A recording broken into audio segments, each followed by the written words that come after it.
ಕಾಡು ಕಾಯುವ ಒಬ್ಬ ಮನುಷ್ಯನನ್ನು ಕುರಿತು ಬರೀತಾರೆ. ನಂಗೆ ಭಾಳ ದೊಡ್ಡ ಸಂತೋಷ ಆಗಿದ್ದೇನೆಂದರೆ, ಇವತ್ತು ಗೆಳೆಯ ಗಿರಿಮನೆಯಲ್ಲಿ ನಾನು ಬೆಳಗ್ಗೆ ತಿಂಡಿ ಮುಗಿಸಿ ಬಂದಾಗ ನಾನು ಆ ಮನುಷ್ಯನನ್ನು ಭೇಟಿಯಾದೆ ಇವತ್ತು. ಭಾಳ ಅಂದರೆ ಯಾತಕ್ಕಾಗಿ ಅಂತಂದರೆ, ಸಾಮಾನ್ಯತೆ ಅನ್ನೋದು ಅಸಾಮಾನ್ಯತೆ ಕಡೆಗೆ ಹೋಗಬೇಕು ಅನ್ನೋಂಥದ್ದು ಯಾವತ್ತೂ ಭಾಳ ದೊಡ್ಡ ತುಡಿತ. ಈ ದೇಶದಲ್ಲಿ ಇವತ್ತಲ್ಲ, ಇನ್ನು 50 ವರ್ಷ ಹೋಗಲಿ ಕರ್ನಾಟಕದಲ್ಲಿ ಉಳ್ಕೊಳ್ಬಹುದಾದಂಥ ಏಕಮೇವ ಅದ್ವಿತೀಯ ಅಂತ ಅನ್ನಿಸ್ಕೊಂಡಿರುವ ಸಾಹಿತಿ ಆಗಿರುವ ಕುವೆಂಪು ಒಂದು ಮಾತನ್ನು ಹೇಳ್ತಾರೆ, ಯಾರೂ ಮುಖ್ಯರಲ್ಲ, ಯಾರೂ ಅಮುಖ್ಯರಲ್ಲ ಅಂತ ಹೇಳ್ತಾರೆ ಅವರು. ಈ ಜಗತ್ತಿನಲ್ಲಿ ಯಾರನ್ನು ನೀವು ಮುಖ್ಯ ಅಂತ ಕರಿಬೇಕಾಗಿಲ್ಲ, ನೀವು ಯಾರನ್ನು ಅಮುಖ್ಯ ಅಂತ ಕರಿಬೇಕಾಗಿಲ್ಲ. ಹಾಗಾಗಿ ಮೊದಲ ಬಾರಿಗೆ ಅವರು ಈ ನೆಲದಲ್ಲಿ ಓಡಾಡುವ ನಮ್ಮ ನಿಮ್ಮಂಥವ್ರನ್ನ ಗುರುತಿಸಿ ಸಾಮಾನ್ಯರು ಅಂತ ಕರೀಲಿಲ್ಲ, ಅವರು ನಮ್ಮನ್ನು ಶ್ರೀಸಾಮಾನ್ಯರು ಅಂತ ಕರೀತಾರೆ. ಈ ಶ್ರೀಸಾಮಾನ್ಯ ಇಲ್ಲದೆ ಹೋದರೆ ದೊಡ್ಡದಾಗಿರುವ ವಿಧಾನಸೌಧವಾಗಲಿ ಪಾರ್ಲಿಮೆಂಟ್ ಆಗಲಿ ಉಸಿರಾಡೋದಕ್ಕಾಗೋದಿಲ್ಲ. ಈ ಎಲ್ಲ ಶ್ರೀಸಾಮಾನ್ಯರನ್ನು ಮುಖ್ಯವಾಹಿನಿಗೆ ತಂದಿರತಕ್ಕಂಥ ಬಹಳ ದೊಡ್ಡ ಕೃತಿ ಇದು ಅಂತ ನನಗನ್ಸಿದೆ. ಈಗ ಮಾತನಾಡ್ತಾ ಇರುವ ಕುಂವಿ ಸರ್ ಅವರು ಒಂದು ಮಾತನ್ನು ಹೇಳಿದರು, ವಿಶ್ವವಿದ್ಯಾಲಯದಿಂದ ಇಂಥ ಕೃತಿಯನ್ನು ಮಾತನಾಡಕ್ಕೆ ಬಂದಿದ್ದಾರೆ. ದೊಡ್ಡ ದೊಡ್ಡ ಕೃತಿಗಳನ್ನು ಮಾತನಾಡೋಕ್ಕೆ, ದೊಡ್ಡ ದೊಡ್ಡ ರಾಮಾಯಣ ದರ್ಶನಂ ಅಂಥ ಸಮಕಾಲೀನ ಕೃತಿಗಳನ್ನ ಮಾತನಾಡೋಕ್ಕೆ ವಿಶ್ವವಿದ್ಯಾಲಯದ ಜನ ಹೋಗ್ತಾರೆ ಬರ್ತಾರೆ ಅಂತ. ನಿಜ, ದೊಡ್ಡ ದೊಡ್ಡ ಕೃತಿಗಳನ್ನು ಮಾತನಾಡೋದಕ್ಕೆ ದೊಡ್ಡ ದೊಡ್ಡ ಜನ ಹೋಗ್ತಾರೆ, ಆದರೆ ಕಡಿಮೆ ಜನ ಇರ್ತಾರೆ. ಆದರೆ ಸಾಮಾನ್ಯ ಕೃತಿ ಅಂತ ಅನ್ಸ್ಕೊಂಡಿರೋದಕ್ಕೆ ನಾನು ಮಾತಾಡೋಕ್ಕೆ ಬಂದಿದ್ದೀನಿ, ಯಾಕೆಂದರೆ ಅಗಾಧವಾಗಿರೋ ದೊಡ್ಡ ಜನ ನೀವಿದ್ದೀರಿ ಅನ್ನೋಂಥ ಒಂದು ಕಾರಣಕ್ಕಾಗಿ. ಅಂದರೆ ಶಕ್ತಿ ಯಾವುದು ಹಾಗಿದ್ದರೆ ಅಂತ, ಒಂದು ಕೃತಿಯನ್ನು ಅರ್ಥ ಮಾಡ್ಕೊಳ್ಳೋ ಶಕ್ತಿ ಯಾವುದು ಹಾಗಿದ್ದರೆ ಅಂತ, ಒಂದು ಕನಸುಗಾರನ ನೆಲೆ ಯಾವುದು ಹಾಗಿದ್ದರೆ ಅಂತ. ಒಬ್ಬ ಲೇಖಕ ನೋಡಿ, ಸಾಹಿತ್ಯದ ಲೇಖಕನಾಗುವ ಕೊನೆಗೆ ಕುಂವಿಸರ ಮಾತನ್ನು ಹೇಳಿದರು, ನಿಮ್ಮೊಳಗೆ ಸಂಶೋಧಕ ಬರಬೇಕು, ನಿಮ್ಮ ಭಾಷೆಯನ್ನು ಬದಲಾಯಿಸ್ಕೊಳ್ಬೇಕು, ಇನ್ನೊಂದಷ್ಟು ಗಟ್ಟಿಯಾಗಿ ಬರೆಯೋದಾಗಬೇಕು, ಎಲ್ಲವೂ ಸರಿ. ಆದರೆ ಒಬ್ಬ ಪತ್ರಕರ್ತ ಒಂದಿಷ್ಟು ಸುದ್ದಿಗಳನ್ನು ದಾಖಲೆ ಮಾಡ್ತಾನೆ ಅನ್ನೋದಾದರೆ ಏನಾಗುತ್ತೆ ಅಂತ.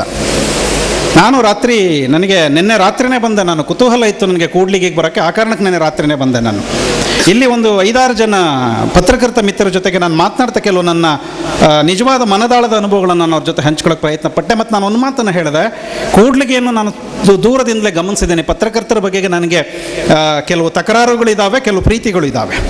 ಮಾಧ್ಯಮಗಳ ಬಗೆಗೆ ನನಗೆ ಕೆಲವು ತಕರಾರುಗಳಿದ್ದಾವೆ, ಪ್ರೀತಿಗಳಿದ್ದಾವೆ. ಸಿನಿಮಾ, ಟಿ ವಿ ಮತ್ತು ಅಕ್ಷರ ಮಾಧ್ಯಮವಾಗಿರುವ ಈ ಪತ್ರಿಕೆ, 3ರ ನಡುವೆ ಒಂದು ಹೊಸ ಸಂಶೋಧನೆಯ ಸಾಧ್ಯತೆಗಳನ್ನು ಹುಡುಕೊಂಡು ಹೊರಟಿದ್ದೀವಿ ನಾವು. ಅಂಥದ್ರ ಮಧ್ಯೆ ನನಗೆ ಕೂಡ್ಲಿಗಿನಲ್ಲಿ ಇಷ್ಟ ಆಗಿದ್ದು ಏನು ಅಂತಂದರೆ, ಕೂಡ್ಲಿಗೆಯ ನೆಲದಿಂದ ನಾನು ಏನೇ ವರದಿಗಳನ್ನು ನೋಡಿದರೂ ಕೂಡ ಪ್ರಚೋದನಾತ್ಮಕವಾಗಿ ಆಗಲಿ, ಕೆಡುಕಿನ ಅರ್ಥದಲ್ಲಾಗಲಿ ನೆಗೆಟಿವ್ ಅನ್ನೋ ಅರ್ಥದಲ್ಲಿ ಇವತ್ತಿನವರೆಗೂ ಸುದ್ದಿ ಬಂದಿಲ್ಲ ಅನ್ನೋಂಥದ್ದು ಬಹಳ ಮುಖ್ಯವಾದದ್ದು ಅಂತ ನಾನು ಭಾವಿಸ್ಕೊಳ್ತೇನೆ. ಇದಕ್ಕೆ ಕಾರಣಗಳೇನು ಹಾಗಿದ್ರೆ ಅಂತ, ಮೊದಲನೇದು ಪತ್ರಕರ್ತರಿಗೆ ಗುಣಾತ್ಮಕವಾದಂಥ ಗುಣ ಇದೆ. ನಾನು ಪದೇ ನನ್ನ ಆರ್ಗ್ಯುಮೆಂಟ್ ಏನು ಅಂದರೆ, ಒಬ್ಬ ಪತ್ರಕರ್ತ ಸಾಂಸ್ಕೃತಿಕ ಜವಾಬ್ದಾರಿಯನ್ನು ಹೊತ್ತು 3 ನ್ಯಾಯಾಂಗ, ಕಾರ್ಯಾಂಗ ಮತ್ತು ಶಾಸಕಾಂಗನ ಮೀರಿದ ಅಂಗವಾಗಿ ಕೆಲಸ ಮಾಡ್ತಾ ಇರುವ ಒಬ್ಬ ಪತ್ರಕರ್ತನಿಗೆ ಒಂದು ಗುಣಾತ್ಮಕವಾದಂಥ ಒಂದು ನೋಟ ಬೇಕು. ಮತ್ತು ಆ ಗುಣಾತ್ಮಕವಾದ ನೋಟ ಹೇಗಿರಬೇಕು ಅಂದರೆ, ಅದರಲ್ಲಿ ಒಂದು ನಿರ್ಲಿಪ್ತತೆ ಇರಬೇಕು. ಜಾತಿ, ವರ್ಗ, ವರ್ಣ ಇವುಗಳನ್ನೆಲ್ಲ ಮೀರಿದಿರ್ತಕ್ಕಂಥ ಒಂದು ಒಳನೋಟ ಇರಬೇಕು. ಮತ್ತು ಅವನಿಗೆ ಬಹಳ ಮುಖ್ಯವಾಗಿ ಈ ಶೀರ್ಷಿಕೆ ಹೇಳುವಾಗ ಕನಸುಗಳಿರಬೇಕು. ನಾನು ಏನನ್ನು ಮಾಡ್ತಾ ಇದ್ದೀನಿ ಮತ್ತು ಇದು ಹೇಗೆ ದಾಖಲೆ ಆಗ್ತದೆ ಅನ್ನೋಂಥದ್ದು. ಕೂಡ್ಲಿಗೆಯ ಪತ್ರಕರ್ತರಿಗೆ ಆ ಕನಸುಗಳಿದೆ ಅಂತ ನಾನು ಅಂದ್ಕೊಳ್ತೀನಿ. ಯಾಕೆ ಅಂದರೆ ಕೂಡ್ಲಿಗೆಯ ಜನ ಹಾಗಿದ್ದಾರೆ ಮತ್ತು ನೀವು ಆರಿಸಿರುವ ಜನಪ್ರತಿನಿಧಿ ಹಾಗಿದ್ದಾರೆ ಅನ್ನೋಂಥ ಒಂದು ಕಾರಣಕ್ಕಾಗಿ. ಹಾಗಾಗಿ ನನಗೆ ಇನ್ನೊಂದು ಬಹಳ ಖುಷಿ ಕೊಟ್ಟಿದ್ದೇನು ಅಂದರೆ, ಕುಮ್ಮಿಯವರು ಹೇಳಿದ್ರಲ್ಲ, ಎಲ್ಲ ಕಮಿಷನ್ನಿಂದ ಶುರುವಾಗುವ ಶಾಸಕರಿದ್ದಾರೆ, ಮಂತ್ರಿ ಮಹೋದಯ ಹಾಗೆ ಹೀಗೆ ಅಂತೆಲ್ಲ ಹೇಳೋಷ್ಟೊತ್ತಿಗೆ ಅದನ್ನ ಮೀರಿದಂಥ ಒಬ್ಬ ಶಾಸಕರನ್ನು ನಾವು ನೋಡೋಕ್ಕೆ ಸಾಧ್ಯ ಇದೆ. ಈ ಶಾಸಕ ಮುಂದಿನ ಸಲಕ್ಕೂ ಗೆಲ್ಲಿ ಜೀವನ ಪ್ರೀತಿಯನ್ನು ಹಾರೈಸುವ ನನ್ನಂಥವನು ಬಯಸೋದೇನು ಅಂತಂದರೆ, ಇಂಥ ಪ್ರೀತಿ ಇರುವ, ಬಹುಶಃ ಯಾವುದರಲ್ಲೂ ಕೂಡ ತಕರಾರುಗಳಲ್ಲಿ ತನ್ನ ಕೈಯಿಂದ ಹಾಕಿ ಕ್ಷೇತ್ರ ಉದ್ಧಾರ ಮಾಡ್ತೀನಿ ಅಂತ ಕನಸಿಟ್ಕೊಂಡಿರುವ ನಾಗೇಂದ್ರನಂಥವರು 1 ಬಾರಿ 2 ಬಾರಿ ಅಲ್ಲ, ಇನ್ನು 10-20 ವರ್ಷ ಕಳೆದ್ರೆ ಈ ನಾಡಿನ ಮುಖ್ಯಮಂತ್ರಿ ಯಾಕೆ ಆಗಬಾರ್ದು? ಇದು ಮೂಲಭೂತವಾದ ಪ್ರಶ್ನೆ ಅಂತ. ಸೊ ಇದು ಕನಸುಗಳಾಗಬೇಕು ಅಂತ.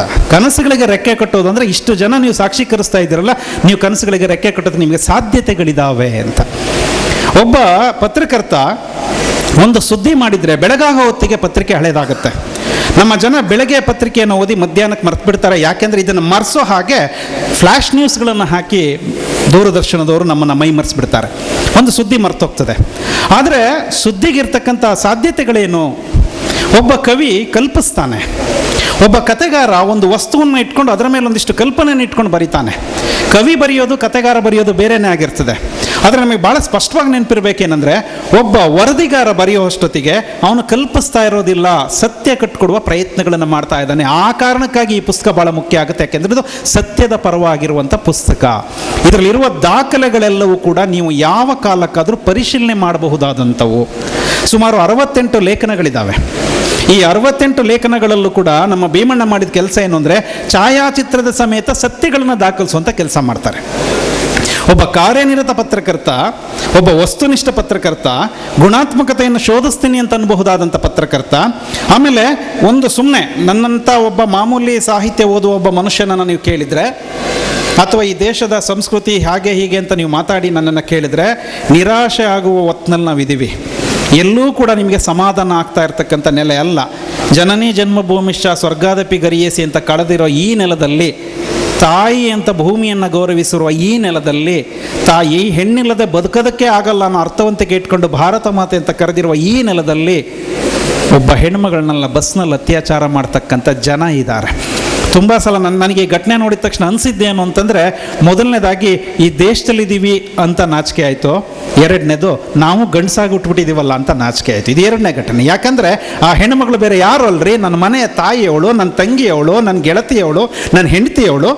ನೀವು ಅಮಾನವೀಯವಾಗಿ ನಡ್ಕೊಳ್ಳೋಂಥ ಈ ಪ್ರಕ್ರಿಯೆ ಇರ್ತಕ್ಕಂಥ ಇಂಥ ನೆಲದೊಳಗಡೆಗೆ ಸಾಂಸ್ಕೃತಿಕ ಜವಾಬ್ದಾರಿ ಅನ್ನೋದು ಎಷ್ಟು ದೊಡ್ಡದಾಗಬೇಕು.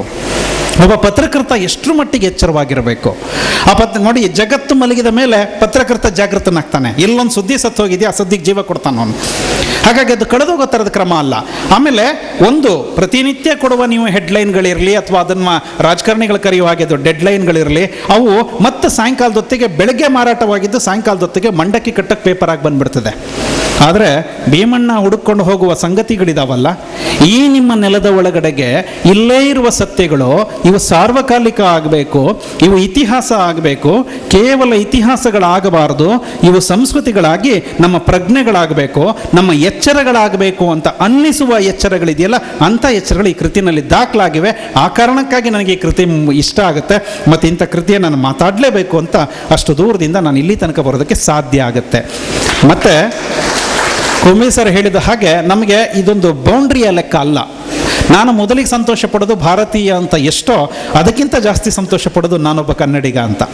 ಈ ಕಾರಣಕ್ಕಾಗಿ ಬರಹ ಅನ್ನುವಂಥದ್ದಕ್ಕೆ ಒಂದು ಅಕ್ಷರ ರೂಪ ಕೊಡೋದು ಅಂದರೆ ಹೇಗೆ, ಅದು ಕಲ್ಪನೆ ಕಟ್ಟಬೇಕಾ, ಹೇಗೆ ಕಲ್ಪನೆಯನ್ನು ಮೀರೋದು, ವಾಸ್ತವಗಳನ್ನು ಮೀರೋದು, ಆದರೆ ದಾಖಲೆ ಮಾಡೋವಂಥದ್ದು. ನೋಡಿ, ನನಗೆ ಭಾಳ ಕಾಡಿದ್ದೇನು ಅಂದರೆ 68 ಲೇಖನಗಳನ್ನು ಕೊಟ್ಟು ಒಂದೊಂದೆರಡು ಪೇಜು ನೀವು ಸುಮ್ಮನೆ ಹಿಂಗೆ ತಿರುಗಿಸಿದ್ರೆ ಕುತೂಹಲದಿಂದ ತಿರುಗಿಸ್ಕೊಂಡು ಹೋಗ್ಬೋದು. ಎಲ್ಲೂ ಬೋರ್ ಹೊಡೆಯೋದಿಲ್ಲ. ಯಾಕೆ ಈ ಕೃತಿ ಅಂದರೆ ಒಂದೇ ಥರನಾದ ಸುದ್ದಿ ಇದರೊಳಗಡೆಗಿಲ್ಲ. ಈ ಊರಿನ ಇತಿಹಾಸದ ಬಗ್ಗೆ ಮಾತಾಡ್ತಾರೆ, ಯಾವುದೋ ಒಂದು ಶಾಲೆ ಬಗ್ಗೆ ಮಾತನಾಡ್ತಾರೆ, ಒಬ್ಬ ಹೆಣ್ಣುಮಗಳು ಕಾಲಿನ ಅಕ್ಷರ ಬರೀ ಒಬ್ಬ ಹೆಣ್ಮಗಳ ಬಗ್ಗೆ ಮಾತನಾಡ್ತಾರೆ, 24 ಗಂಟೆ ತೋಟ ಕಾಯುವ ಒಬ್ಬ ಮನುಷ್ಯನ ಬಗ್ಗೆ ಮಾತನಾಡ್ತಾರೆ, ತರಕಾರಿ ಮಾರುವ ಒಬ್ಬ ಹೆಣ್ಣುಮಗಳು ಅಧ್ಯಕ್ಷಳಾಗಿದ್ರ ಬಗ್ಗೆ ಮಾತನಾಡ್ತಾರೆ, ಒಬ್ಬ ತಿರುಕ ಕನಸು ಕಂಡು ಅವನು ಗ್ರಾಮ ಪಂಚಾಯತಿ ಸದಸ್ಯನಾದ ಬಗ್ಗೆ ಮಾತನಾಡ್ತಾರೆ, ಇಲ್ಲಿರ್ತಕ್ಕಂಥ ಕಲಾವಿದರು ಇನ್ನೊಂದು ಕಡೆಯಲ್ಲಿ ಡೊಳ್ಳು ಕಟ್ಕೊಂಡು ಕುಣಿದು ಅಂತಾರಾಷ್ಟ್ರೀಯ ಮಟ್ಟದಲ್ಲಿ ಬೆಳೆದದ್ದನ್ನು ಮಾತನಾಡ್ತಾರೆ, ಒಬ್ಬ ಹುಡುಗ ಶೀಘ್ರ ಲಿಪಿ ಕಲಿತು ಅಪ್ಪನನ್ನು ಮೀರಿಸೋದ್ರ ಬಗ್ಗೆ ಮಾತನಾಡ್ತಾರೆ. ಎಲ್ಲಿಂದ ಬಂತು ಈ ಸುದ್ದಿಗಳು ಅಂತ? ಎಲ್ಲೋ ಒಂದು ಶಾಸನ ಕಳೆದೋಗ್ತಾ ಇದೆ, ಅದರ ಬಗ್ಗೆ ಅವರು ಮಾತನಾಡ್ತಾರೆ. ಇಷ್ಟೆಲ್ಲ ಮಾತನಾಡ್ತಾ ಇರುವ ಭೀಮಣ್ಣನಿಗೆ ಇಮ್ಮಿಡಿಯೇಟ್ ಆಗಿ 2 ಸೆಕೆಂಡ್ಗೆ 3 ಸೆಕೆಂಡ್ಗೆ ನೀವು ಜಡೆ ಹಾಕೊಂಡು ಹೆಣ್ಮಕ್ಳು ಹೆಂಗೆ ಸುಂದರವಾಗಿ ಕಾಣಬಹುದು ಅನ್ನೋಂಥದ್ದು ಕೂಡ ಕುತೂಹಲವಾಗಿ ಕಾಣ್ತದೆ. ಅದು ಭಾಳ ಇಂಟ್ರೆಸ್ಟಿಂಗ್ ಅಂತ ಅನಿಸುತ್ತೆ. ಯಾವುದಕ್ಕೆ ನಾವು ಮುಖಾಮುಖಿ ಆಗ್ತೀವಿ ಅನ್ನೋಂಥದ್ದು ಭಾಳ ಮುಖ್ಯ. ವರ್ತಮಾನದ ಜೊತೆಗೆ ನಿಂತ್ಕೊಳ್ತೀವಿ ಅನ್ನೋಂಥದ್ದು ನಮಗೆ ಭಾಳ ಮುಖ್ಯ. ಇಡೀ ನಿಮ್ಮ ರಾಜಕಾರಣ ಅಥವಾ ಧರ್ಮ ಹೊತ್ಕೊಂಡು ಹುರಿತಾ ಇದ್ದರೆ ತಣ್ಣಗೆ ತನ್ನ ಪಾಡಿಗೆ ತಾನು ಕೆಲಸ ಮಾಡಿಕೊಂಡು ನಗ್ತಾ ಹೋಗ್ಬಿಡುವಂಥ ಒಬ್ಬ ಶಾಸಕನನ್ನು ರೂಪಿಸುತ್ತಲ್ಲ ಈ ಊರು. ಆ ಕಾರಣಕ್ಕಾಗಿ ಇವರು ಗ್ರೇಟ್ ಅನಿಸುತ್ತೆ. ನಮ್ಮ ಭೀಮಣ್ಣನಂತವ್ರು ಭಾಳ ಇಂಪಾರ್ಟೆಂಟ್ ಅಂತ ಅನ್ನಿಸ್ಕೊಳ್ತಾ ಹೋಗ್ತಾರೆ ಅಂತ. ಅದರಿಂದ ಯಾರನ್ನು ನೀವು ದಾಖಲೆ ಮಾಡ್ತಾ ಇದ್ದೀರಿ ಅನ್ನುವಂಥದ್ದು ನನಗೆ ನಾನು ಆರಂಭಕ್ಕೆ ಹೇಳಿದ್ನಲ್ಲ, ಕನಸುಗಳಿಗೆ ರೆಕ್ಕೆ ಕಟ್ಟೋದು ಅಂತಂದರೆ ಆದರ್ಶ ಅಂದರೆ ಏನು ಹಾಗಿದ್ರೆ ಅಂತ. ಈ ಆದರ್ಶಗಳ ಈ ಕನಸುಗಳು, ನಾವು ಏನನ್ನು ಮಾಡ್ತೀವಿ ಅನ್ನೋಂಥದ್ದು ಈ ಕನಸುಗಳು. ನಾನು ದುಡಿತಾ ಇರುವಂಥ ದುಡ್ಡನ್ನಲ್ಲೇ ಒಂದು ಶಾಲೆ ನಡೆಸ್ತೀನಿ ಅಂತ ಯೋಚನೆ ಮಾಡುವ ಒಬ್ಬ ಮನುಷ್ಯ, ನಾನು ತರಕಾರಿ ಮಾಡಿಕೊಂಡೇ ಇನ್ನೊಂದಷ್ಟು ಒಳ್ಳೇದು ಮಾಡ್ತೀನಿ ಅಂತ ಒಬ್ಬ ಯೋಚನೆ ಮಾಡುವ ಒಬ್ಬ ಹೆಣ್ಮಗಳು, ಎಲ್ಲೋ ಒಬ್ಬ ಚಾಲಕನಾಗಿ ಒಂದು ಲಾರಿಯನ್ನು ಟ್ರಕ್ಕನ್ನು ಓಡಿಸ್ತಾ ಮೆಂಬರ್ ಆಗಿ ಸದಸ್ಯನಾಗಿ ನಿಂತ್ಕೊಳ್ತಕ್ಕಂಥ ಒಬ್ಬ ಮನುಷ್ಯ. ಎಲ್ಲಿಂದ ಬಂದ್ರಿ ಇವರು ಅಂತ? ನಮ್ಮ ಅಕ್ಕಪಕ್ಕದಲ್ಲೇ ಇರೋರು, ನಮ್ಮ ಪಕ್ಕದಲ್ಲೇ ಇರೋರು, ನಮ್ಮ ಜೊತೆಗೆ ಗೊತ್ತಿರೋರು.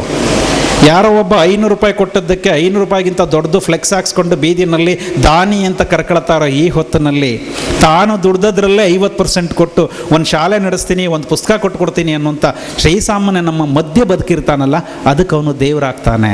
ಅಂಥ ದೇವರುಗಳು ಈ ಪುಸ್ತಕದಲ್ಲಿದ್ದಾರೆ ಅಂತ. ಈ ಪುಸ್ತಕಕ್ಕಿರುವ ಸಾಂಸ್ಕೃತಿಕ ಮಹತ್ವ ಯಾವುದು ಅಂದರೆ, ನಿಮಗೆ ಆ ಥರದ ದೇವರುಗಳು ಈ ಪುಸ್ತಕದ ಒಳಗಡೆಗೆ ಸಿಗ್ತಾರೆ ಅಂತ. ಇದನ್ನು ನಾನು ಇನ್ನೊಂದು ರೀತಿಯಲ್ಲಿ ಏನಂತ ಆದರ್ಶ ಅಂತ ಕರಿತೀನಿ. ನನಗೆ ಆರಂಭದಲ್ಲಿ ನಾನು ನಿಮ್ಗೆ ಆ ಮಾತುಗಳನ್ನು ಹೇಳಿದೆ. 3 ನೆಲೆಗಳನ್ನು ನಾನು ಈ ಪುಸ್ತಕದ ಹಿನ್ನೆಲೆಯಲ್ಲಿ ಗುರುತಿಸ್ತೀನಿ. ಒಂದು, ಭೀಮಣ್ಣನಂಥ ಪತ್ರಕರ್ತರು ಈ ನೆಲದಲ್ಲಿ ನಿಂತು ಹೊಸದನ್ನು ಹುಡುಕಕ್ಕೆ ಹೊರಟವರು. 2, ಈ ಭೀಮಣ್ಣನಂಥ ಹುಡುಕಾಟಗಳಿಗೆ ಕನಸು ಕೊಡೋದಕ್ಕೆ ಅಂತಲೇ ಒಂದು ಜೀವದ ನೆಲೆಯಲ್ಲಿ ಓಡಾಡ್ತಾ ಇರುವ ನನ್ನ ಗೆಳೆಯರ ತಂಡ, ಅನ್ವೇಷಣೆಯ ತಂಡ. ಈ ಎರಡನ್ನೂ ಕೂಡ ನಾನು ಎಷ್ಟಿದ್ರೂ ಪರವಾಗಿಲ್ಲ, ನಾನು ಇದನ್ನು ಸಾಕಾರ ಮಾಡಬಲ್ಲೆ, ಇದಕ್ಕೆ ಜೀವ ಕೊಡಬಲ್ಲೆ ಅಂತ ಹೇಳ್ತಾ ಇರುವ ಒಬ್ಬ ಜನಪ್ರಿಯ ಶಾಸಕ. ಈ 3 ಕೂಡ ತನ್ನ ತೆಕ್ಕೆ ಒಳಗಡೆ ಇಟ್ಕೊಂಡು ಈ ಕಾರಣಕ್ಕಾಗಿ ನಾನು ತುಂಬ ಇಂಪಾರ್ಟೆಂಟ್ ಆಗ್ತೀನಿ ಅಂತ ಹೇಳ್ತಾ ಇರುವ ಕೂಡ್ಲಿಗೆ ಇದು. ಆ ಕಾರಣಕ್ಕಾಗಿಯೇ ಅಲ್ಲಿಂದ ಇಲ್ಲಿವರೆಗೆ ಬಂದು ನಿಮ್ಮನ್ನು ನೋಡಬೇಕು ಅನ್ನೋ ಪ್ರೀತಿಗೆ ಬಂದದ್ದು, ಈ ಕೃತಿ ಕುರಿತು ಮಾತನಾಡಬೇಕು ಅನ್ನೋಂಥ ಪ್ರೀತಿಗೆ ಬಂದದ್ದು. ಇದಕ್ಕೆ ಲಕ್ಷ್ಮಣ್ ಕೊಡ್ಸೆ ಬರೀತಾರೆ, ಮುನ್ನುಡಿ ಬರೀತಾರೆ. ಬರೆದವರು ದಾಖಲೆ ಮಾಡ್ತಾ ಹೋಗ್ತಾರೆ, ಯಾಕೆ ಸಾಂಸ್ಕೃತಿಕ ನೆಲೆಗಳಲ್ಲಿ ಅಂತ. ನನಗೊಂದು ಸಣ್ಣ ತಕರಾರು ಏನು ಅಂದರೆ, ಇನ್ನೂ ಒಂದಷ್ಟು ಬರಿಬಹುದಿತ್ತು ಅಂತ ನನಗನ್ನಿಸ್ತಾ ಮುನ್ನುಡಿ ನೋಡಿದಾಗ. ನಮ್ಮಲ್ಲಿ ಭಾಳ ಸಲ ಏನಾಗ್ಬಿಡ್ತದೆ ಗೊತ್ತಾ, ಈ ಮುನ್ನುಡಿ ಬರೆಯೋ ಸಂದರ್ಭಕ್ಕೆ ನಾವು ಕೃತಿ ಬಿಟ್ಟು ನನ್ನ ಬಗ್ಗೆ ಬರ್ಕೊಳ್ಳೋದು ಜಾಸ್ತಿ ಆಗಿಬಿಡ್ತದೆ. ಈ ಅಪಾಯಗಳನ್ನು ಮೀರಬೇಕು ನಾವು. ಯಾಕೆಂದರೆ ಲೇಖಕ ಅವರು ಒಬ್ಬರು ಮೊದಲನೇ ಪದವೀಧರ ಕೊಟ್ಟೂರಿನಲ್ಲಿ ಅಂತ ಹೇಳೋದಿದ್ದ ತಕ್ಷಣಕ್ಕೆ ಒಂದು ಜವಾಬ್ದಾರಿ ಬಂದರೆ, ಇವತ್ತು ನೀವಿಷ್ಟು ಜನ ಸೇರಿದ್ದೀರಿ ಅನ್ನೋದು ಒಂದು ದೊಡ್ಡ ಸಂಗತಿಯನ್ನು ಏನು ಮಾಡುತ್ತೆ ಅಂದರೆ, ಭೀಮಣ್ಣನಂತವರು ಇನ್ನೂ 4 ಕೃತಿ ಬರೆಯೋ ಹುಮ್ಮಸ್ಸನ್ನು ಇವತ್ತು ಈ ಸಭೆ ತಂದು ಕೊಟ್ಟಿದೆ. ಇದು ಭಾಳ ಮುಖ್ಯವಾದದ್ದು. ಹಾಗೆಯೇ ಭೀಮಣ್ಣ ಪದೇ ಪದೇ ಹೇಳಿದರು, ನಾನೊಬ್ಬ ಬರಿತಾ ಇಲ್ಲ, ನನ್ನಂತೆ ಬರೆಯುವಂಥ ಎಷ್ಟೋ ಜನ ಇದ್ದಾರೆ ಅಂತ ಭೀಮಣ್ಣ ಪದೇ ಪದೇ ಹೇಳಿದರು. ಹಾಗೆ ಬರಹವನ್ನು ಬರಿಬೇಕು ಅಂತ ಅಂದ್ಕೊಂಡಿರೋ ಎಷ್ಟೋ ಜನ ಪತ್ರಕರ್ತರು ಗೆಳೆಯರಿದ್ದಾರಲ್ಲ, ಅವ್ರು ಇವತ್ತು ಸಾಯಂಕಾಲದಿಂದ ಪ್ರೂಫ್ ತಿದ್ದಕ್ಕೆ ಶುರು ಮಾಡ್ತಾರೆ.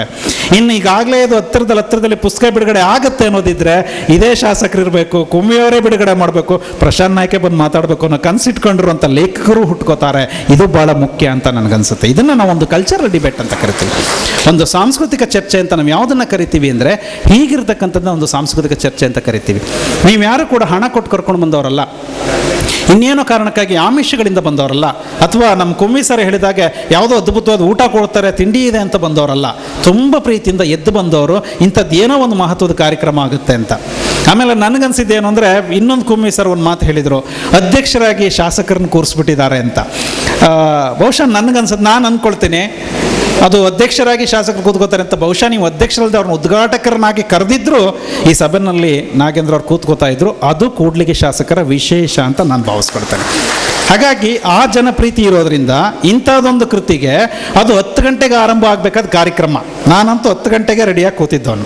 1 ಗಂಟೆ ಇಷ್ಟೇ ಎತ್ತರಕ್ಕಾದರೂ ಹಾರಬಲ್ಲೆ, ಆದರೆ ಕೂಡ್ಲಿಗೆ ಜನರ ಅಭ್ಯುದಯ ಆಗಬೇಕು ಅಂತಕ್ಕಂಥ ದೃಷ್ಟಿಯನ್ನು ಇಟ್ಟುಕೊಂಡು ಉದ್ಘಾಟನೆ ಮಾಡಿರ್ತಕ್ಕಂಥ ಮಾನ್ಯ ಶಾಸಕರಂತ ಶ್ರೀ ಬಿ ನಾಗೇಂದ್ರ ಸರ್ ಅವರೇ, ಮತ್ತು ಈಗ ಕೃತಿಯ ಬಗ್ಗೆ ಮಾತನಾಡಿದಂಥ ಪ್ರಶಾಂತ್ ಅವರೇ, ಇಲ್ಲಿ ಎದಿರ್ತಕ್ಕಂಥ ವೇದಿಕೆ ಮೇಲಿರ್ತಕ್ಕಂಥ ಎಲ್ಲ ಗಣ್ಯಮಾನ್ಯರೇ, ಇಲ್ಲೆರೆದಿರ್ತಕ್ಕಂಥ ಎಲ್ಲ ಸಹೃದಯಿಗಳೇ, ಮತ್ತು ಲೇಖಕರಂಥ ಭೀಮಣ್ಣ ಗಜಾಪುರ್ ಸರ್ ಅವರೇ, ಎಲ್ಲ ಪತ್ರಕರ್ತ ಸ್ನೇಹಿತರೆ, ಈ ಕೃತಿ ಬಗ್ಗೆ ಪ್ರಶಾಂತ್ ನಾಯ್ಕ್ ಸರ್ ಅವರು ಹೇಳಿದರು, ಕುಮ್ಮಿರುದ್ರಪ್ಪ ಸರ್ ಅವರು ಹೇಳಿದರು. ನಾನು ಅದ್ರ ಬಗ್ಗೆ ಹೆಚ್ಚಿಗೆ ಏನು ಹೇಳಕ್ಕೆ ಹೋಗೋದಿಲ್ಲ. ಅದಂದರೆ ಪ್ರತಿಯೊಬ್ಬರ ಜನಸಾಮಾನ್ಯರ ಮನ ಕಲಕುವಂತಹ, ಅಂದರೆ ನೈಜ ಘಟನೆಗಳನ್ನು ಹೊಂದಿರತಕ್ಕಂಥದ್ದು, ಘಟನೆಗಳು ಅಂದರೆ ಘಟನೆಗಳನ್ನು, ವ್ಯಕ್ತಿಯ ಚಿತ್ರಣಗಳನ್ನು ಹೊಂದಿರತಕ್ಕಂಥ ಒಂದು ಅಪರೂಪದ ಪುಸ್ತಕ, ಒಂದು ದಾಖಲೆ. ಇದನ್ನು ನಾನು ನೋಡಿದ ತಕ್ಷಣವೇ ಹೇಳಿದೆ, ಭೀಮಣ್ಣ ಸರ್ ಅವರೇ, ದಯಮಾಡಿ ನಮ್ಮ ಗ್ರಂಥಾಲಯಕ್ಕೆ ಒಂದೊಂದು ಪುಸ್ತಕಗಳನ್ನು ಕೊಡಿ, ನಾನು ಗ್ರಂಥಾಲಯದಿಂದ ಎಲ್ಲವನ್ನ ನಾವು ಖರೀದಿಸ್ತೀವಿ ನಮ್ಮ ಒಂದು ಸರ್ಕಾರಿ ಇದರಲ್ಲಿ ಅಂತಕ್ಕಂಥ ಮಾತನ್ನು ಹೇಳಿದೆ. ನಿಜಕ್ಕೂ ಕೂಡ ನಮ್ಮ ಕೂಡ್ಲಿಗೆ ಅಂತಕ್ಕಂಥದ್ದು ಬಹಳ ಹಿಂದುಳಿದ ಪ್ರದೇಶ ಆಗಿರ್ಬೋದು, ಆದರೆ ಮನಸ್ಸು ಬಹಳ ಶ್ರೀಮಂತ ಹೃದಯ ಉಳ್ತಕ್ಕಂಥ ಜನ ಇದ್ದಾರೆ. ಒಳ್ಳೆ ಕಲಾ ಸರಸ್ವತಿಯ ತವರೂರು ಈ ಒಂದು ಕೂಡ್ಲಿಗೆ. ಇಲ್ಲಿರ್ತಕ್ಕಂಥ ಪ್ರತಿಯೊಂದು ಕೂಡ ದಿವ್ಯ ಚೇತನಗಳು ಅಂತಕ್ಕಂಥ ಮಾತನ್ನು ಹೇಳ್ತಾ, ಈ ಸಂದರ್ಭದಲ್ಲಿ ನನಗೆ ಮಾತನಾಡಲು ಅವಕಾಶ ಮಾಡಿಕೊಟ್ಟಂಥ ಎಲ್ಲರಿಗೂ ವಂದಿಸಿ ನನ್ನ ಮಾತನ್ನು ಮುಗಿಸ್ತೇನೆ. ನಮಸ್ಕಾರ. ಸಂತೋಷ ಆಗ್ತಾ ಇದೆ. ಒಂದು ಕಾರ್ಯಕ್ರಮ ಇಷ್ಟೊಂದು ಅಚ್ಚುಕಟ್ಟಾಗಿ ನಡೀತಾ ಇದೆ ಅನ್ನೋದು ಬಹಳ ಅಪರೂಪಗಳಲ್ಲಿ ಒಂದು ಅಪರೂಪವಾಗಿರ್ತಕ್ಕಂಥದ್ದು. ಇಂಥ ಒಂದು ಪುಸ್ತಕ ಬಿಡುಗಡೆ ಕಾರ್ಯಕ್ರಮದಲ್ಲಿ ಈ 3 ಸಾಲು 4 ಸಾಲುಗಳನ್ನು ಬಿಟ್ಟರೆ ಇನ್ನು ಹೆಚ್ಚು ಜನರುಗಳು ಬೇರೆ ಕಡೆ ಆಗಿದ್ದರೆ ಇರ್ತಿರಲಿಲ್ಲ. ಇದು ಒಂದು ಎಲ್ಲ ರೀತಿಯಲ್ಲಿ ವಿಶೇಷವಾಗಿದ್ದು ಅಂದರೆ, ಇಷ್ಟು ಜನರಿಗೆ ಎಲ್ಲರಿಗೂ ಸನ್ಮಾನವನ್ನು ಮಾಡಿದರು. ಅದಕ್ಕೆ ಒಬ್ಬರು ನಮ್ಮ ಶ್ರೀಗಳು, ಅವರಿಬ್ಬರಿಗೆ ಬಿಟ್ಟರೆ ಇನ್ಯಾರಿಗೂ ಬೇಕಾಗಿರಲಿಲ್ಲ. ಭೀಮಣ್ಣನ ಒಂದು ಪ್ರೀತಿ ಅಭಿಮಾನ, ಆತನ ಆತ್ಮೀಯತೆಗೆ ಹೋಗೊಟ್ಟು ಆತನ ಅರ್ಹತೆಯನ್ನು ಗಮನಿಸಿ ನಾವಿಲ್ಲಿ ಎಲ್ಲ ಸೇರಿದಂಥವರು, ಮೇಲಿದ್ದವರು ಮತ್ತು ಕೆಳಗಿದ್ದವರು ಎಲ್ಲರೂ. ಶ್ರೀಗಳು ಅವರು ದೈವ ಸ್ವರೂಪಿಗಳು, ಅವರು ಗೌರವಕ್ಕೆ ಅರ್ಹರು. ನಮ್ಮ ಕುಮ್ಮಿಯವರೊಬ್ಬರೇ ಇನ್ನು ಅವ್ರನ್ನ ಬಿಟ್ಟರೆ ತಗೋಬೇಕಾಗಿತ್ತು. ಆದರೆ ಅವರು ಅದನ್ನು ತಗೊಳ್ಳಾರದೆ ನಿಜವಾಗಿ ಅರ್ಹನಾದ ಈ ಸಮಾರಂಭದ ಕೇಂದ್ರ ವ್ಯಕ್ತಿಯಾಗಿರ್ತಕ್ಕಂಥ ಭೀಮಣ್ಣನಿಗೆ ಅರ್ಪಿಸಿದ್ದು ಅತ್ಯಂತ ನ್ಯಾಯೋಚಿತವಾಗಿತ್ತು. ನಾವು ಕೂಡ ಅದಕ್ಕೆ ಭಾಜನಲ್ಲ. ಭೀಮಣ್ಣ ಅಂತಹ ವ್ಯಕ್ತಿತ್ವವನ್ನು ಗಳಿಸಿದಂಥವ್ರು. ಪೂಜ್ಯರು ಹೇಳಿದರು, ಇದು ಎಲ್ಲ ರೀತಿಯಲ್ಲಿ ಇಲ್ಲಿ ನೋಡಿ, ಧಾರ್ಮಿಕ ದೈವ ಸ್ವರೂಪಿಗಳು, ರಾಜಕಾರಣಿಗಳು, ಸಾಹಿತಿಗಳು, ಗೌರವಾನ್ವಿತರು, ಜ್ಞಾನಪೀಠ ಪ್ರಶಸ್ತಿ ಮತ್ತು ನೋಬೆಲ್ ಪ್ರಶಸ್ತಿಗೆ ಭಾಜನರಾಗ್ತಕ್ಕಂಥ ಒಬ್ಬ ಮಹಾನ್ ಸಾಹಿತಿಗಳಂಥವರು ಈ ಒಂದು ಪುಣ್ಯಭೂಮಿ, ಈ ಒಂದು ಭಾಗದಲ್ಲಿ ಇರ್ತಕ್ಕಂಥವ್ರು. ಆ ರೀತಿಯಲ್ಲಿರೋದು ಅವ್ರಿಗೆ ಇನ್ನೂ ಸಿಕ್ಕಂಥ ಮನ್ನಣೆ ಕಡಿಮೆ ಅಂತ ನಾನು ಭಾವಿಸ್ತೇನೆ. ಗಜಾಪುರದ ಮಣ್ಣಿನ ಗುಣವೇ ಅಂಥದ್ದು ಅಂತ ಅನಿಸ್ತದೆ. ಗಜಾಪುರದಲ್ಲಿ ಒಡನಾಡಿಗಳಾಗಿ ಬೆಳೆದಂಥ ನಮ್ಮ ಕುಮ್ಮಿಯವರು ಅಷ್ಟೊಂದು ಸಾಧನೆ ಮಾಡಿದ್ದಾರೆ ಅಂದರೆ, ನಮ್ಮ ಅದೇ ಮಣ್ಣಿನಲ್ಲಿ ಬೆರೆತಂಥ ಭೀಮಣ್ಣ ಕೂಡ ಆ ಒಂದು ತನ್ನ ಒಂದು ಮಟ್ಟದಲ್ಲಿ ಒಂದು ಅಳಿಲು ಸೇವೆಯನ್ನು ಮಾಡಿದ್ದಾನೆ. ಆತ ಒಂದು ದೀಪ ಹಚ್ಚುವ ಒಂದು ಕೆಲಸವನ್ನು ಮಾಡಿದ್ದಾನೆ. ದೀಪ ಎಲ್ಲ ಕತ್ತಲನ್ನು ಕಳೆದು ಬಿಡುತ್ತೇನೆ ಅನ್ನುವ ಇದರಿಂದ ಅಲ್ಲ, ನನ್ನ ಮುಖವನ್ನು ನೀವು, ನಿಮ್ಮ ಮುಖವನ್ನು ನಾವು ನೋಡಿ ನಮ್ಮನ್ನು ಪರಿಚಯಿಸಿಕೊಳ್ಳುವ ಕೆಲಸವನ್ನು ನಮ್ಮ ಭೀಮಣ್ಣ ಮಾಡಿ ಈ ಭಾಗದಲ್ಲಿ ಇದ್ದಂಥ ಯಾರು ಗುರುತಿಸಲಾರದಂಥ ಒಂದು ಮಹತ್ ಕಾರ್ಯವನ್ನು ಆತ ಮಾಡಿದ್ದಾನೆ. ಆತನ ಹೆತ್ತ ತಂದೆ ತಾಯಿಗಳು ಪುಣ್ಯಶಾಲಿಗಳು, ಆತನ ಒಡ ಹುಟ್ಟಿದ ಸಹೋದರ ಸಹೋದರಿಯರು ಭಾಗ್ಯಶಾಲಿಗಳು. ಅವರೆಲ್ಲರೊಡಗೂಡಿ ಈ ತಾಲೂಕಿನ ಎಲ್ಲ ಮಹಾನ್ ವ್ಯಕ್ತಿಗಳನ್ನು ಇಷ್ಟೊಂದು ಕಾಲ ಇಲ್ಲಿ ಸೆಳೆದಿದ್ದಾನೆಂದರೆ ಭೀಮಣ್ಣನ ಜೀವನ ಸಾರ್ಥಕವಾದಂಥ ಒಂದು ಬದುಕು ಆತನದ್ದು ಅಂತ ಹೇಳುತ್ತಾ, ಆತ ನನ್ನ ಸಹೋದರ ಎನ್ನುವುದು ನನಗೆ ಇನ್ನೂ ಹೆಚ್ಚಿನ ಒಂದು ಹೆಮ್ಮೆ ಅಂಥದ್ದು. ಈ ಭಾಗದ ಜನರ ನೋವಿಗಳಿಗೆ ಬಣ್ಣವನ್ನು ನೀಡಿದ ಒಬ್ಬ ಕಲೆಗಾರ ಭೀಮಣ್ಣ. ಜನರ ಕನಸುಗಳಿಗೆ ರೆಕ್ಕೆಯನ್ನು ಕಟ್ಟಿ ಸಾಕಾರಗೊಳಿಸುವ ದಿಶೆಯಲ್ಲಿ ಕರೆದುಕೊಂಡು ಹೋಗ್ತಕ್ಕಂಥ ಒಬ್ಬ ಮಾಂತ್ರಿಕ ನಮ್ಮ ಭೀಮಣ್ಣ. ಇಷ್ಟೇ ನೋಡಿ, ಎಷ್ಟೋ ಇರ್ತದೆ. ನಾನು ಇಷ್ಟೊಂದು ಕಲೆ ಸಂಸ್ಕೃತಿದ ಬಗ್ಗೆ ನಾನು ಮಾಡಿದ್ದೇನೆ, ನನ್ನ ಹೆಸರನ್ನು ಯಾರಾದರೂ ಗುರುತಿಸಿ ಎಲ್ಲಾದರೂ ಇದು ಮಾಡಬೇಕನ್ನುವ ಎಲ್ಲ ತುಡಿತ ಆ ಜನರ ಭಾವನೆಗಳಲ್ಲಿ, ಆ ನಿರೀಕ್ಷೆಗಳಲ್ಲಿ ಇರ್ತದೆ. ಅಂತಹ ಒಂದು ಅವರ ನೋವುಗಳಿಗೆ, ಕನಸುಗಳನ್ನು ಸಾಕಾರಗೊಳಿಸುವಲ್ಲಿ ಅವುಗಳಿಗೆ ರೆಕ್ಕೆ ಕಟ್ಟಿ ಅವುಗಳಿಗೆ ಮನವನ್ನು ಮಿಡಿಯುವಂಥ ಕಾರ್ಯವನ್ನು ನಮ್ಮ ಭೀಮಣ್ಣ ಗಜಾಪುರ ಅವರು ಮಾಡಿದ್ದಾರೆ.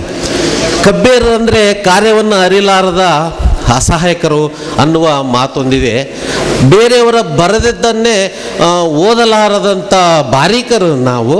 ಅಂತಹದ್ದರಲ್ಲಿ ಬಾರಿಕ ಕೂಡ ಬೇರೆಯವರು ಮನ ತೂಗುವಂತೆ ಬರೆಯಬಲ್ಲ ಅನ್ನುವ ಒಂದು ಪ್ರತಿಭೆಯನ್ನು, ಕಲಾ ಒಂದು ಗಾರಿಕೆಯನ್ನು ಮಾಡಿದಂಥ ಭೀಮಣ್ಣನ ಜೀವನ ಸಾರ್ಥಕ. ಆತ ಚಂದನದ ಬೆಳಗು ಕಾರ್ಯಕ್ರಮದಲ್ಲಿ ಬಂದು ಗಮನ ಸೆಳೆದಿದ್ದಾನೆ, ಲೇಖನಗಳನ್ನು ಬರೀತಾನೆ, ಒಳ್ಳೆ ಎಲ್ಲ ಒಂದು ಸಾಂಸ್ಕೃತಿಕ ಕಾರ್ಯಕ್ರಮಗಳಿಗೆ ತನ್ನದೇ ಆಗಿರತಕ್ಕಂಥ ಒಂದು ದೃಷ್ಟಿಯಲ್ಲಿ ನೋಡುತ್ತಾ ಎಲ್ಲರನ್ನ ಸೆಳೆದಿದ್ದಾನೆ. ನೋಡಿ, ಶಾಸಕರುಗಳು ಈಗ ಎಲ್ಲರ ಟೀಕೆಗೆ ಗುರಿಯಾಗ್ತಕ್ಕಂಥ ಒಂದು ಸನ್ನಿವೇಶಗಳಲ್ಲಿದ್ದರೆ ನಮ್ಮ ನಾಗೇಂದ್ರ ಅವರು ಇಷ್ಟೊತ್ತು ಇಂಥ ಕಾರ್ಯಕ್ರಮಗಳಲ್ಲಿ ಕುಳಿತು ಉತ್ತೇಜನ ನೀಡ್ತಕ್ಕಂಥದ್ದು ಮತ್ತು ಬರಲಿ ಅಂತ ಎಲ್ಲರಿಂದ ಹೋಲಿಸ್ಕೊಳ್ಳತಕ್ಕಂಥ ಅಪರೂಪದ ಶಾಸಕರಿದ್ದಾರೆ, ಶ್ರೀಗಳಿದ್ದಾರೆ. ಶ್ರೀಗಳು ಕೆಲವರು ಈಗ ನೋಡಿ ಮೆಟ್ಟಿ ಬೀಳ್ತಕ್ಕಂಥ ಶ್ರೀಗಳು ಆಗಿಬಿಟ್ಟಿದ್ದಾರೆ. ಯಾರನ್ನು ಏನಿದ್ರೆ ಎಲ್ಲರ ಜನರ ಕಷ್ಟ ಸುಖಗಳನ್ನು, ದುಃಖ ದುಮ್ಮಾನಗಳನ್ನು ಹೋಗಲಾಡಿಸಿ ಅವರಿಗೆ ಜೀವನದ ಹೋರಾಟದ ಬದುಕಿನ ಚೈತನ್ಯವನ್ನು ನೀಡಿ ಪ್ರೀತಿ ವಿಶ್ವಾಸದಿಂದ ನಮಸ್ಕಾರ ಮಾಡಿಸಿಕೊಳ್ಳುವ ಅಂತ ಶ್ರೀಮನ್ ನಿರಂಜನ ಪ್ರಣವ ಸ್ವರೂಪಿಗಳು ಈ ಶ್ರೀಗಳಾಗಿದ್ದರೆ, ಹೆಣ್ಣು ಹೊನ್ನು ಮಣ್ಣಿನ ಬಿಡಿದಿ ಮೋಹದಿಂದ ಕಂಗೊಳಿಸ್ತಕ್ಕಂಥ, ಸಂತೋಷದಲ್ಲಿ ತೇಲಾಡ್ತಕ್ಕಂಥ ಶ್ರೀ ಮನ್ಮಥ ನಿರಂತರ ಪ್ರಣಯ ಸ್ವರೂಪಿಗಳೇ ಭಾಳ ಜನ ಆಗಿಬಿಟ್ಟಿದ್ದಾರೆ.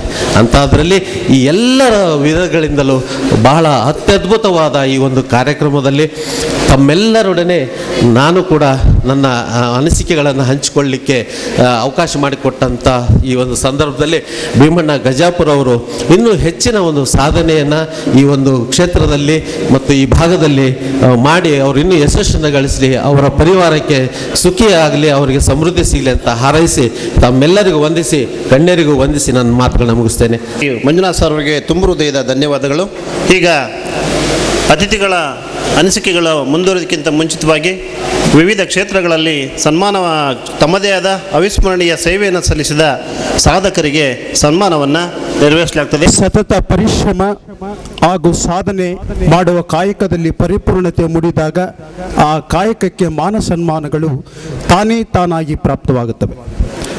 ಈಗ ಸನ್ಮಾನ ಕಾರ್ಯಕ್ರಮ ಮೊದಲಿಗೆ ಶ್ರೀ ಡಾಕ್ಟರ್ ವೆಂಕಟಗಿರಿ ದಳವಾಯಿ ಲೇಖಕರು ಕೂಡ್ಲಿಗಿಯವರು ವೇದಿಕೆಗೆ ಆಗಮಿಸಬೇಕಂತೇಳಿ ವಿನಂತಿ ಮಾಡ್ಕೊಳ್ತಾ ಇದ್ದೇನೆ. ಬಂತು ತಾಳಿ ಭಾಗ್ಯ, ಲವ್ ಮ್ಯಾರೇಜ್, ಮುಡಿದ ಮಲ್ಲಿಗೆ ಮೊದಲಾದ 10 ನಾಟಕಗಳು ಬಯಲು ಸೀಮೆಯಲ್ಲಿ 100 ಪ್ರಯೋಗಗೊಂಡು ಜನಪ್ರಿಯವಾಗಿವೆ. ಕತೆ ಕವನಗಳು ಪತ್ರಿಕೆಯಲ್ಲಿ ಪ್ರಕಟಗೊಂಡಿವೆ. ಕತೆಗಾರ, ಕಲಾವಿದ, ಕವಿ ಹೃದಯಿ ಶ್ರೀ ರವಿಕುಮಾರ್ ತಾಲೂಕು ಕನ್ನಡ ಸಾಹಿತ್ಯ ಪರಿಷತ್ ಮತ್ತು ಕಲಾವಿದರ ಕ್ಷೇಮಾಭಿವೃದ್ಧಿ ಸಂಘದ ಪದಾಧಿಕಾರಿಗಳಾಗಿ, ಬಯಲೂರು ಸಾಹಿತ್ಯ ವೇದಿಕೆಯ ಕಾರ್ಯದರ್ಶಿಗಳಾಗಿ ಹಲವು ಚಟುವಟಿಕೆಗಳಲ್ಲಿ ಸಾಹಿತ್ಯಕ್ಕೆ ವೇದಿಕೆಗೆ ಆಗಮಿಸಬೇಕಂತೇಳಿ ವಿನಂತಿ ಮಾಡಿಕೊಳ್ತಾ ಇದ್ದಾನೆ. ಸರಾಂತ ಹಾಸ್ಯ ಕವಿಗಳಲ್ಲಿ ಕೂಡ ಒಬ್ಬರು. ಹಾಸ್ಯ ಕಾರ್ಯಕ್ರಮಗಳನ್ನು ಅನೇಕ ವೇದಿಕೆಗಳಲ್ಲಿ ಇವರು ನೆರವೇರಿಸಿಕೊಟ್ಟಿದ್ದಾರೆ. ಶ್ರೀ ಕೋಗಲಿ ಕೊಟ್ರೇಶ್ ಅವರಿಗೆ ಈಗ ವೇದಿಕೆಯಲ್ಲಿ ಸನ್ಮಾನ ನೆರವೇರ್ತಾ ಇದೆ.